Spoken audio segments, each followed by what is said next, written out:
Okay, once you have the car in the air, or off the tires, and level, you want to do this level so that the engine's not tilted, and you'll have oil stuck in there, potentially. That's not good. So, make sure you take off those stupid yellow bumper guards, because those things are so gaudy. The people who leave them on aren't the type of people that Dodge designed this car for, let's be real here. Anyways, to drain the oil, we're going to have to take these plastic wind guard skirting things off, and it's pretty simple. I'm going to take this flathead screwdriver that's bent on the tip and coat it in plastic wrap to help me achieve this without scratching anything or messing anything up. But it's pretty simple and straightforward. Just go through and take all the clips off and the whole thing should come down. Alright, so I see some what looks like 10mm bolts. Okay, so if you get underneath here, you'll see that there's 1, 2, 3, 4 bolts. I believe they're 10mm. Yes, they are. So you undo all of them and take this panel off. I'm just going to set this right here.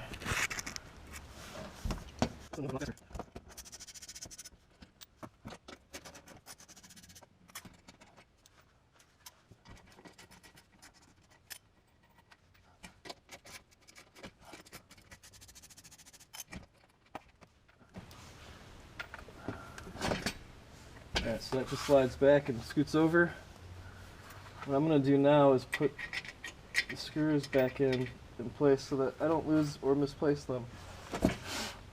Go away, Mr. Spider. I don't want you near me.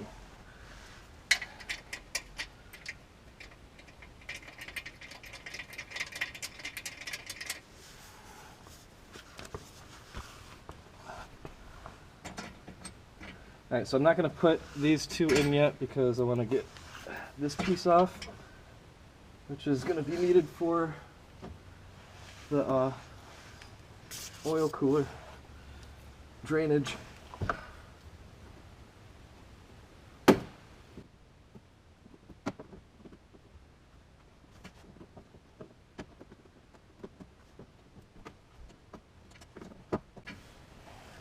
So these clips are really easy. All you do is get something to pry in, because it's going to be like that.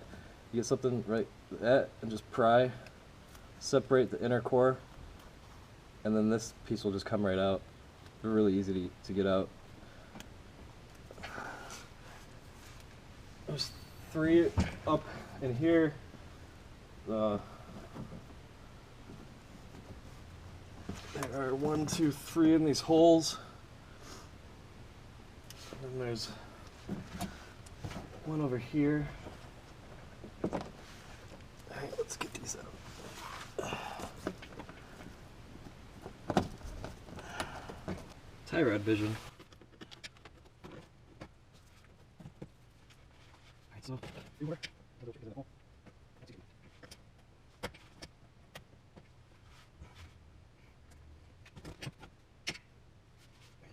This one screws. Okay, so these bolts are 7mm.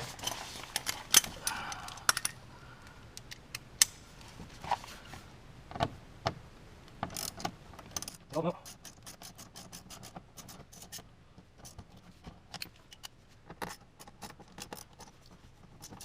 I'm just going to take these in first. That's okay. Hold up. Good.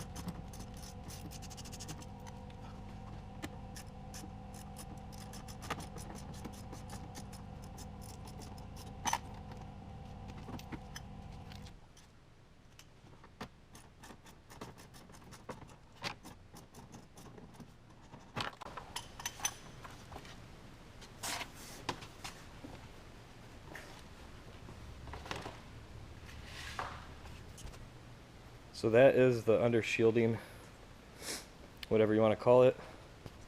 Just a bunch of pop clips. There's 4 10mm screws, and then 1, 2, 3, 4, 5 7mm screws, bolts, whatever you want to call them. They're pointy, so I guess they're screws. Right? Is that how that works?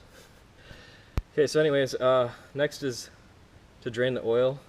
You gotta drain it in 2 spots. I'll show you that in a minute. So next, you're gonna want to do the 13mm bolt that is the drain plug.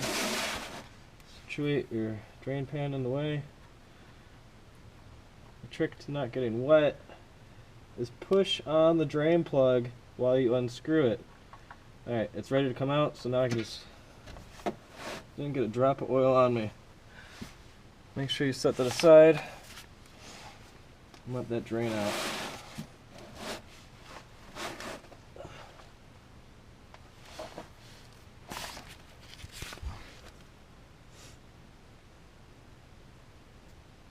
While the oil is draining, I'm going to get another pan and start draining the oil cooler, which is this bolt right here. It's a 15mm bolt.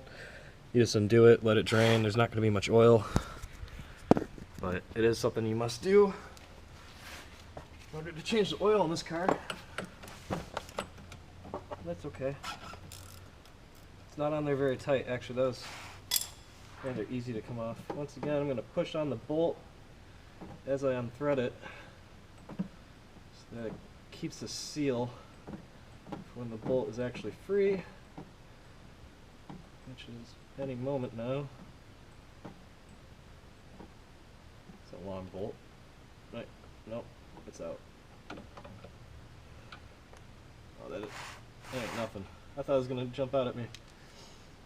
Alright, set that aside. Let that drain.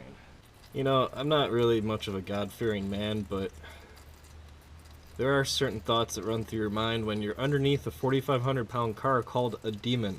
It's going to take a while to drain. It may not seem like a lot of oil that's coming out, but it comes out so slowly that you got to let it take its time and just empty itself out.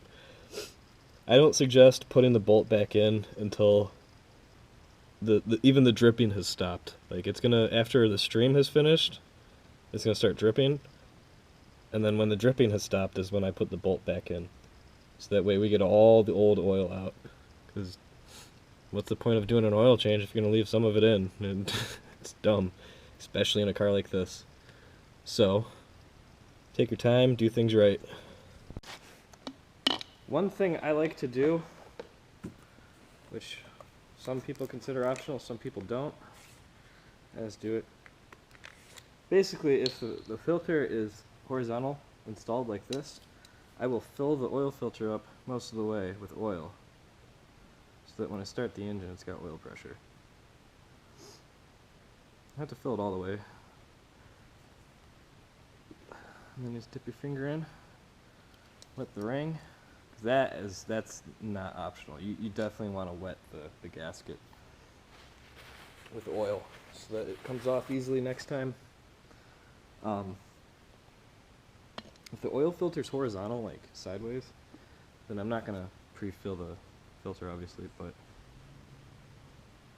this is just one of those steps that I like to take. Especially with a car like this, there's like no reason not to do this. Okay, now it's time to reinstall the filter and then top off the oil, because I already put the drain plugs back in and whatever, it didn't feel like recording that. Next is a matter of filling the oil.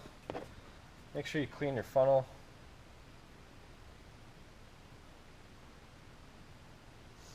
And it's just a matter of getting all the oil in there.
Okay, now that both drain plugs are back in, the oil filter is installed, the oil has been refilled.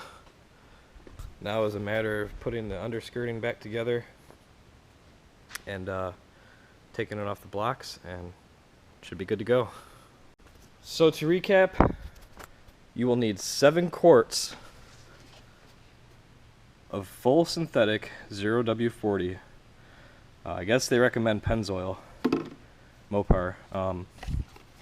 We went with a Wix filter number 57899. You're going to need an oil filter wrench, flathead screwdriver for the clips. You're going to need a 7mm, a 15mm, a 13mm, and a 10mm. That's all you're going to need, well, aside from the blocks to get the car off the ground, unless you have a lift. And let's face it, if you have a car like this, you probably have a lift. Okay, so how much it costs? So one store, alright, so I'll start with the first receipt. So this store only had 2 quarts, so I bought the 2 quarts. It came out to $10, and then the oil filter was $6. And then I had to drive to a different store and get the remaining 5 quarts because this thing takes 7, and that was $52. So about $70, give or take, for the oil change. It's not too bad. I've seen worse.